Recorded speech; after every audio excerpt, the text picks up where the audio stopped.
Hello mga kalonger. Magandang hapon po mga kalonger. Sobrang lakas ng hangin dito. So meron po tayong papakita sa isa sa mga warrior natin mga kalonger.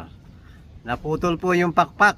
So ang gagawin natin, i-repair po natin mga kalonger. So ito po yung gagawin natin sa sa warrior natin.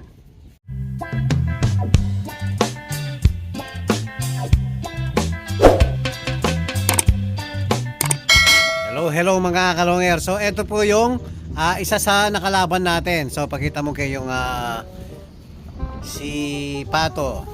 Anak ni Pato yan, no?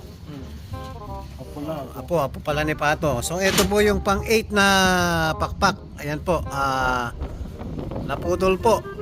So patubo pa naman yung 10. Kaya kailangan po gawan natin ng paraan para hindi po mahirapan yung ibon natin. Kung sanang mahaba na to, okay lang kahit wala yung isa eh. Pero try po natin kung uubra yung gagawin natin. So ang gagawin natin, dudugtungan natin tong naputol na to, itong part na to. So may natira ng mga 1.5 inches. So gagawin natin ito. Meron tayong super glue. Tapos dudugtungan natin ng toothpick. So meron tayong pagpipilian dito, either na yung isang white feather or itong malapad na pang blue bar talaga. So ang gagawin natin mga kalonger, itong toothpick, ito isusuksok natin dito, tapos lalagyan natin ng glue. So ang gagawin muna natin, itong toothpick, uunahin natin isuksok doon sa putol mga kalonger. Tapos para hindi tayo mahirapan, dudugtong natin to. Titignan natin kung uubra sa kanya yung ganun. So ito po, umpisa na natin ang pagdugtong sa pakpak ng ibon natin. Mga kalonger, lalagyan muna natin ng para dumikit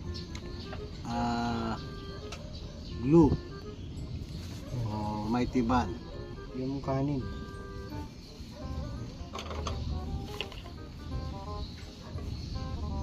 Tapos suksok natin sa may putol.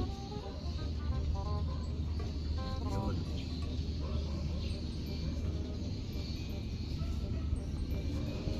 Tapos lagyan natin ulit ng glue.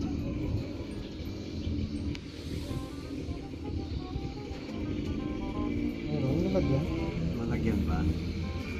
Nanginginig pa ako.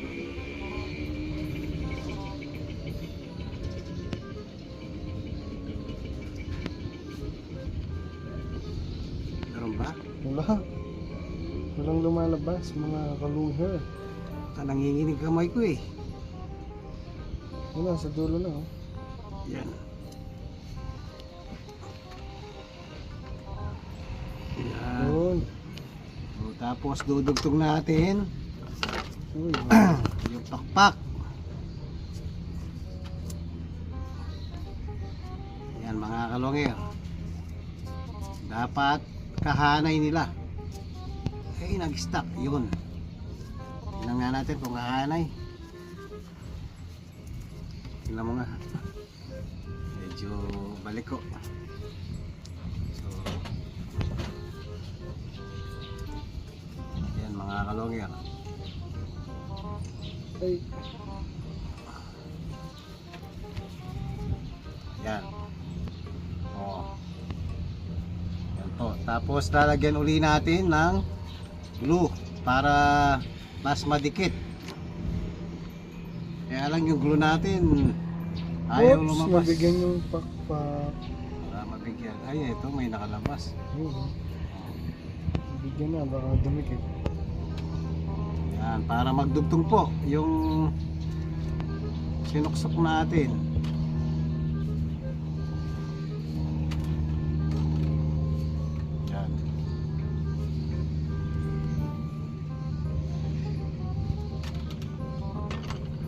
Tapos ayan muna natin matuyo, baka dumikit sa katabing pakpak niya.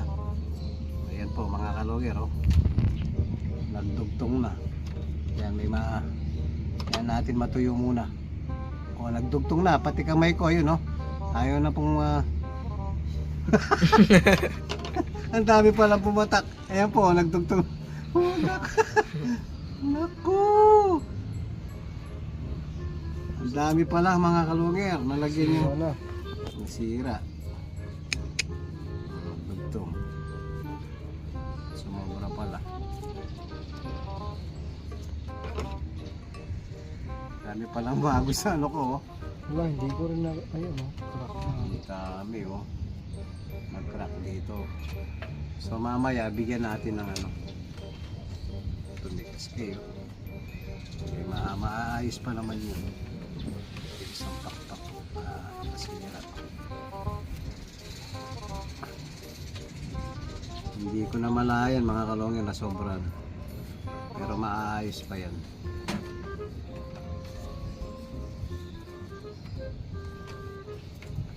Paano pag sa buntot?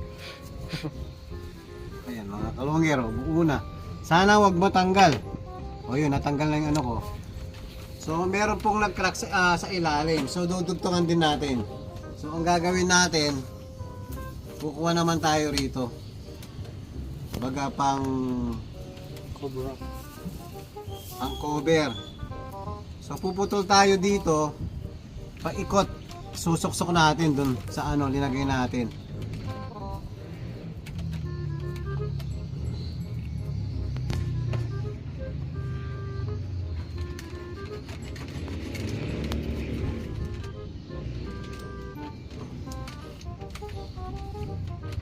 Hindi na halata oh. O, tingnan nyo mga kalongya, pwede na. Ang 8 feathers na.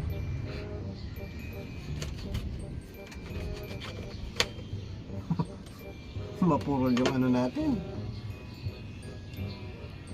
Wala tayong kunting mulot. Yun.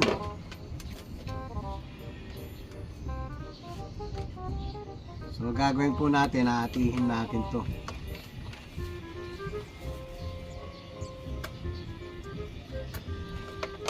Yun. Tapos susuksok natin doon sa pinagdugtong natin.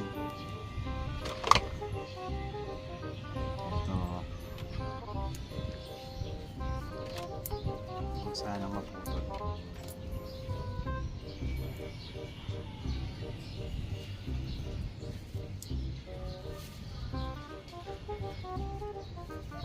Uy. Sobrang hilap kasi ng ibon na to Oo, eh. mahirap na yun eh.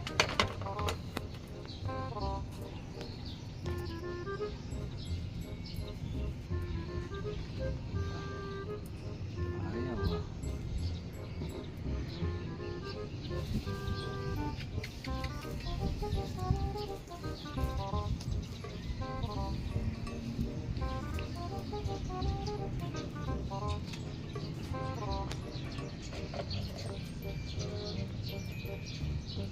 Dapat mabuka no? Para may panlak tayo. Taba. Maliit no? 8. Mataba yung feather. Check ko nga. Baka po pwede na to kahit hindi na natin. Laki na. Sige na. Pwede na siguro to. Try natin pag bumalik ano. Yan mga kalongir, try muna natin ng ganun. Baka po pwede na.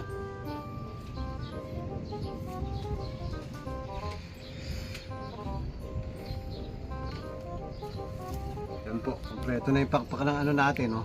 Ito yung pansampo.